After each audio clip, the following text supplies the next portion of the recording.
اسی لیے کہتے ہیں کہ 4 کتاب اوپر سے آئی ہے تو ایک نیچے سے بھی نکلی.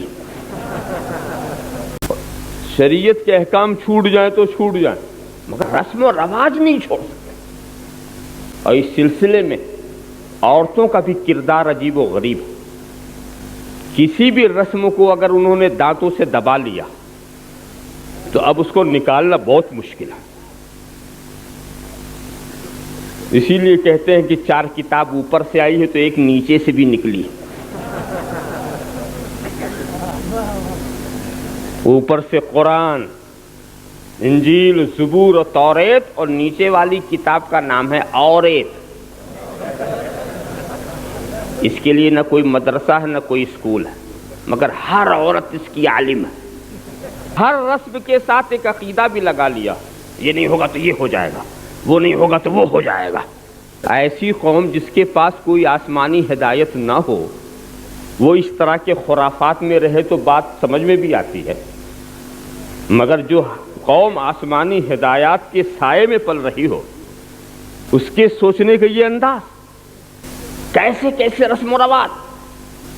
انتہا کی بات بتاؤں، کسی بیوہ لڑکی کی شادی کی بات آتی ہے تو کہتے کیا ہے؟ ناک کٹ جائے گی، ناک کٹ جائے گی، اتنی کمزور ناک. اور یہ بھی نہیں سوچا کہ جس رسول کا تو کلمہ پڑھتا ہے اس نے سب سے پہلی شادی بیوہ ہی سے کی. نبی کی سنت پر عمل کرنے سے ناک کٹتی ہے یا بڑھتی ہے؟ ایسی ایسی رسمیں. اب تو بعض علاقوں کے اندر کوئی مرتا ہے تو اس کے تیجے میں لوگ دعوت دیتے ہیں. جو غریبوں کا حق ہے غریبوں کو دینا چاہیے، مگر اپنے عزیزوں اور دوستوں کو تیجے میں دعوت دیتے ہیں. اب مرنا بھی مشکل، یہ پہلے تیجے کا انتظام کر پھر مر. شادی اگر 4 بیٹی کی آپ کو کرنا ہو تو شادی کے بعد شادی کرنے والے کی پیٹھ اتنی ٹیڑھی ہوتی ہے کہ پھر قبر ہی میں سیدھی ہوتی ہے. اور یہ سب لعنتیں ہیں تمہاری رسم و رواج کی. تم نے خدائی دین کے احکامات کو فراموش کیا، یہ لعنتیں مسلط ہو گئی جو تم نے غیروں سے سیکھا.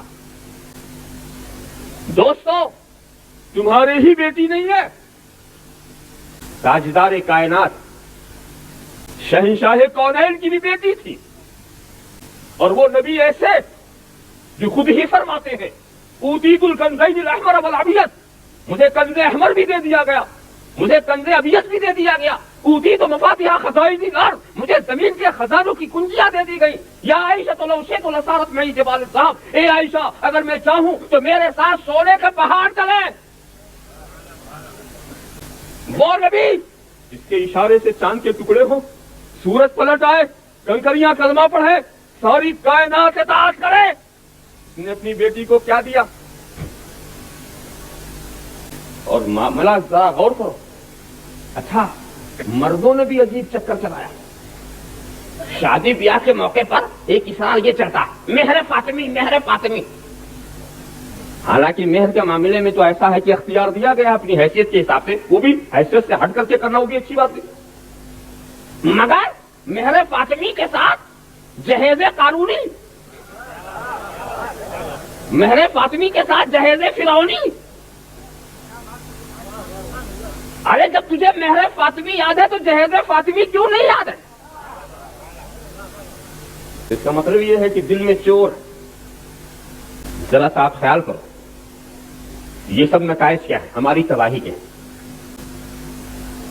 اور ہم نے جو کچھ اپنے رسم و رواج بنا رکھے ہیں اس نے ہم کو تباہ کر دیا. ایسے وقت میں ضرورت ہے ایک مسلسل جہاد کی. جہاد کی بات کر رہا ہوں جسے نبی کی زبان نے جہاد اکبر کہا. ہر نوجوان کو کھڑا ہونا ہے اس جہاد کے لیے، ہر ایمان والے کو کھڑا ہونا ہے اس جہاد کے لیے. جب حضور ایک غزوے سے واپس ہوئے تھے تو ارشاد فرمایا تھا، رجعنا من الجہاد الاصغر الى الجہاد الاکبر، ہم چھوٹے جہاد سے پلٹ کر اب بڑے جہاد کی طرف جا رہے ہیں. وہ بڑا جہاد کیا ہے؟ نفس سے جہاد. جب خواہشات انگڑائیاں لے رہی ہوں، جب شرط پر شرط لگا رہا ہے ایک باپ اپنے لائق بیٹے کی شادی کے لیے ہمیں یہ چاہیے، کار چاہیے، ٹی وی چاہیے، فریج چاہیے، یہ چاہیے، وہ چاہیے، اس وقت اگر بیٹے نے یہ کہا ہمیں کچھ نہیں چاہیے، سنت مصطفیٰ چاہیے،